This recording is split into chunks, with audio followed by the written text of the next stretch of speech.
Now, the question that I'm trying to do something with is this one. If the idea of coexistence is possible, and what's in India is an interesting case because India is such an important place, and I'm not an India expert really, but I've done research in India over the years and South Asia. It's very hard to be an expert on India, of course, but I will use that because it's for methodological reasons also an important case. So if we go back and ask questions about in time and ask questions about if coexistence is possible, well, then you have to have a people, and the people can be decided by God or or nature or something like that, the place where you come from. It's the primordial position on who you are and if you can actually act together and keep together and act as one country and be strong and all these things.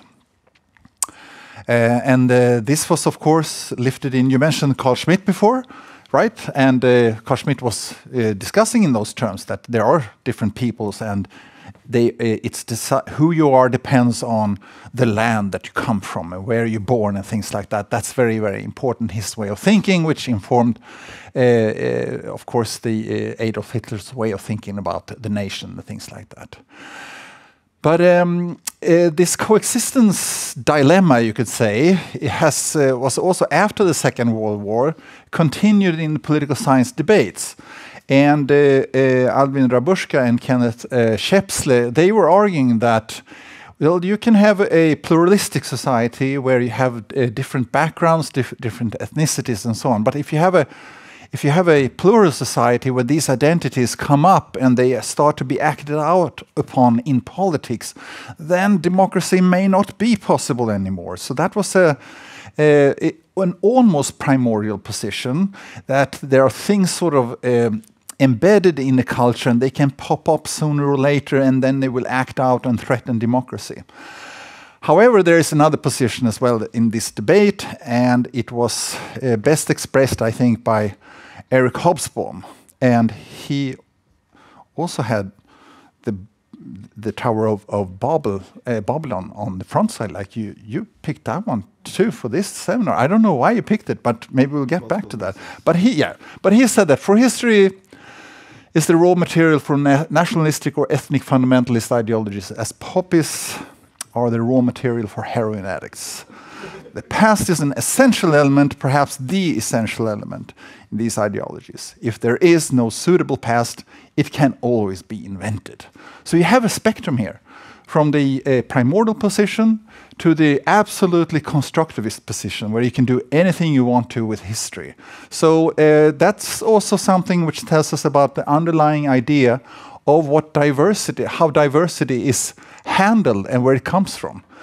I think it's more useful to use Madison's quote here from the Federalist 51st paper, saying that in framing government, which is to be administered by men over men, the great difficulty lies in this: you must first enable the government to control the governed, and in the next place oblige it to control itself.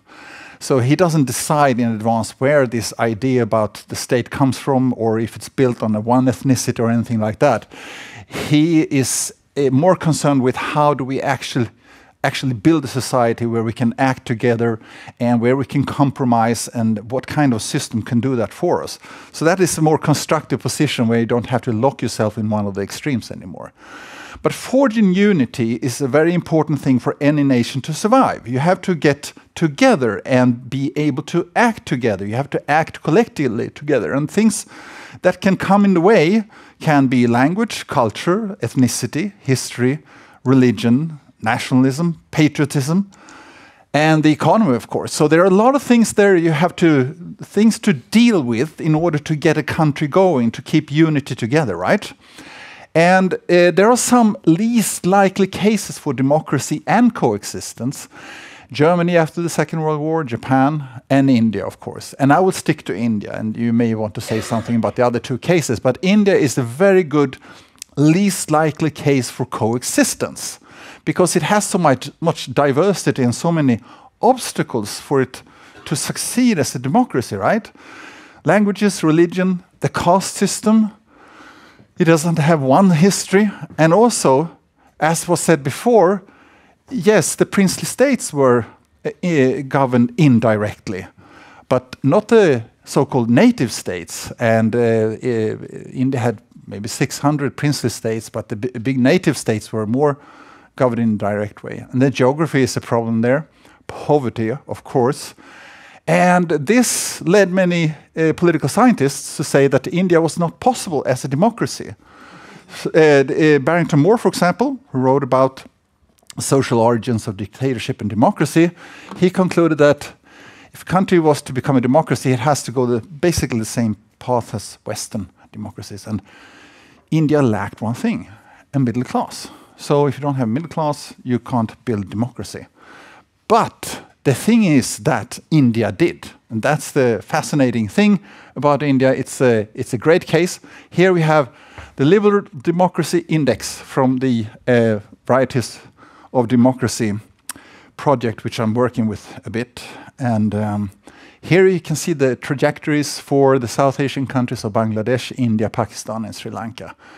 And here you can see that Sri Lanka first outperformed India, but then India gets up to this, maybe it's a breaking point about 0.5 here somewhere, if you want to call something a country a democracy or not. But you can see it as you can divide this material up in different ways, of course. But let's say at the 0.5 level you have democracy, and under that it's not working very well.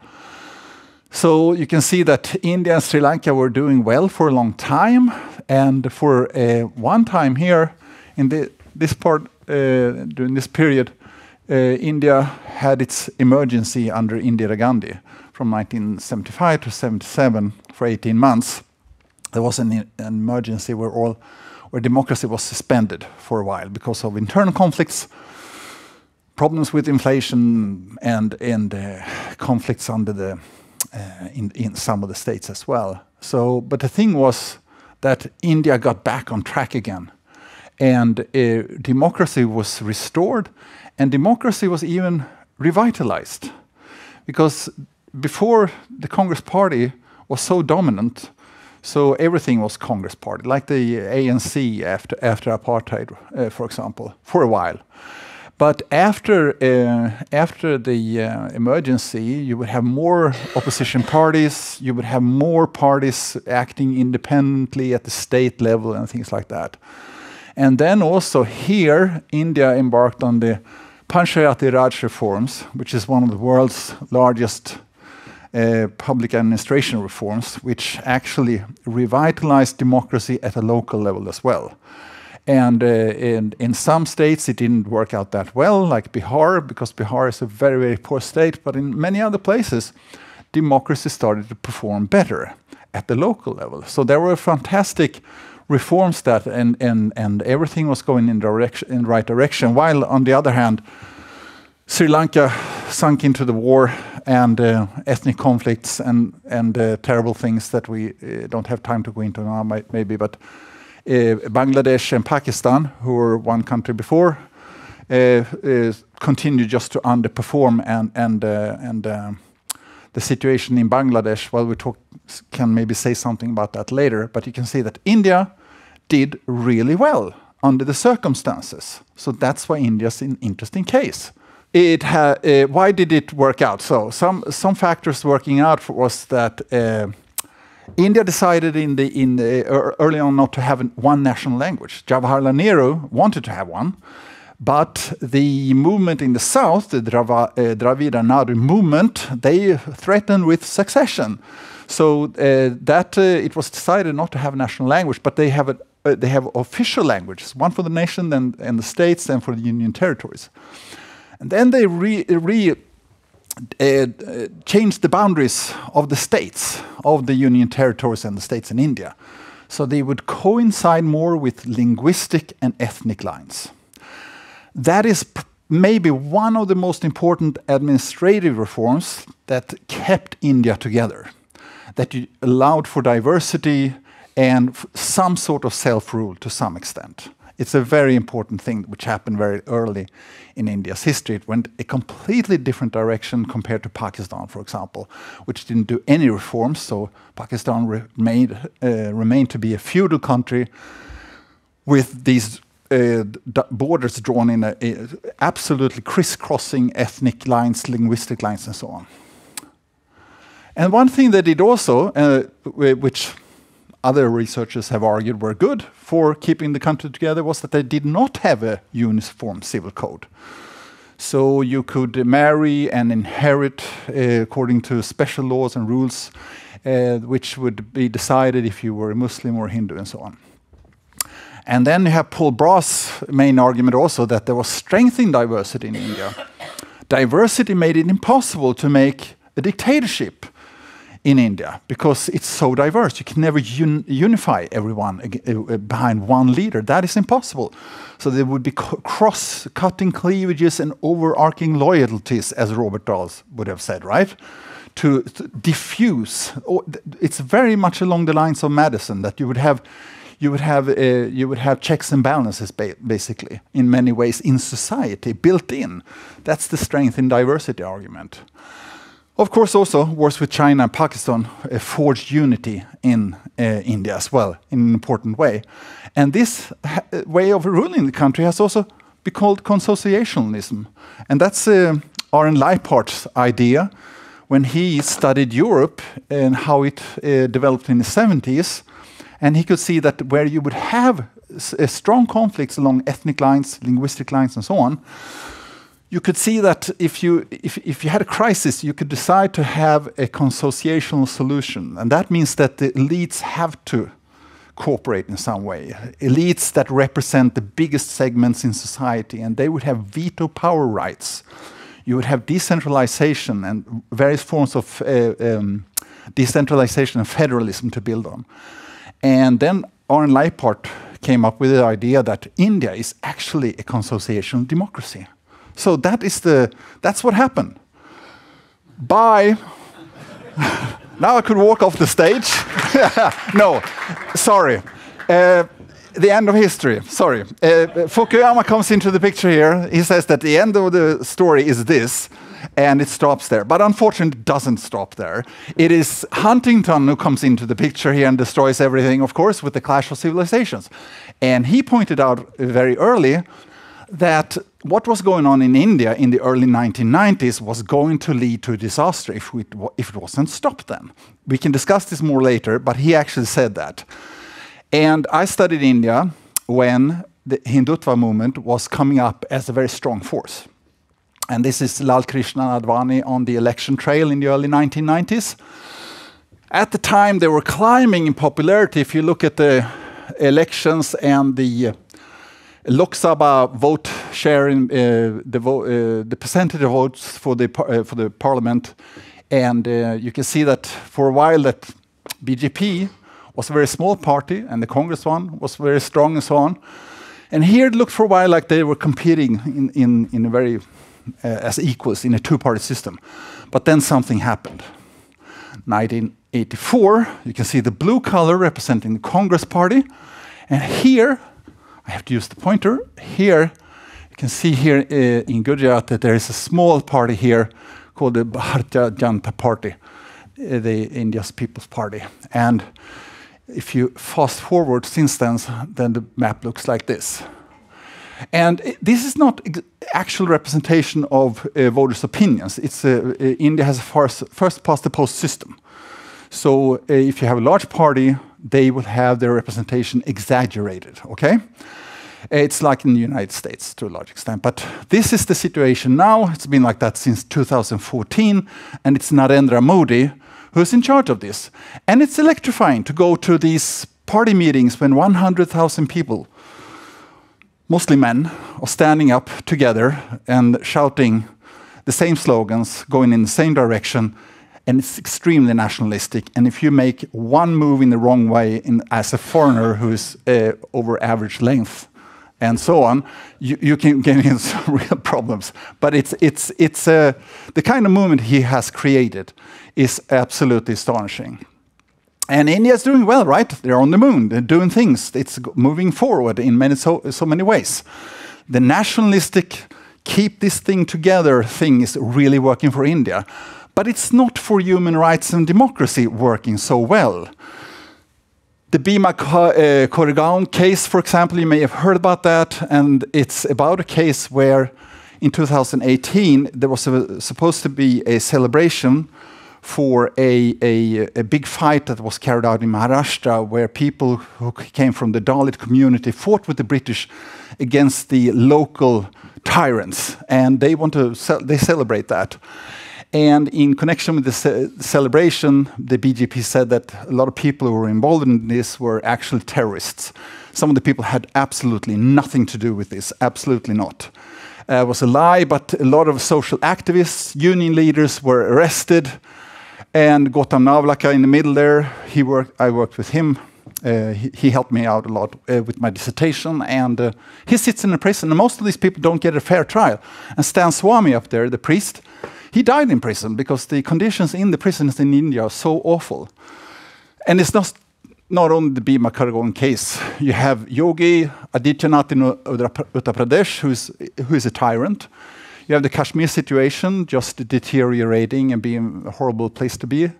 You have all these things which are a part of creating a Hindu Rashtra, an ethnic Indian state. And what has happened since then is this, that India's democracy is deteriorating. You can see the red line. And here we have India and Pakistan, and they are now very close to each other. India is very close to being at the same level of democracy as Pakistan. All these things here changed over time. This is not a surprise. This is a process of change which has been going on for 100 years. There are a lot of things that you can go into explaining why this is the case. But I think that coexistence is possible because it's necessary from an economic standpoint. You need an innovation. That happens better if you have democracy and coexistence. And you also need a defense. You need a common ground, which Jens also mentioned here, in some way, an overarching loyalty for a nation. That is there. You need that in some way. But how? I don't believe in communitarianism very much. But individual rights and universal rights, yes. And secularism, we discussed this to some extent before, and you don't need to be a Republican fundamentalist, but I think it actually works for democracy in the long run, for a pluralistic society. Thank you very much. Thank you. Just one quick question to you, Sten. You brought up the clash of civilizations, and we might go into that a bit more later, but do you think it can be a self-fulfilling prophecy in a sense as well? Well, I mean, the way that Huntington phrases it, it's inevitable that it will be correct at some point in history. You can interpret history like that. Right after he came out with it, the United States worked together with Islamic countries in a way which the predictions of the clash of civilizations, it didn't harmonize at all with that.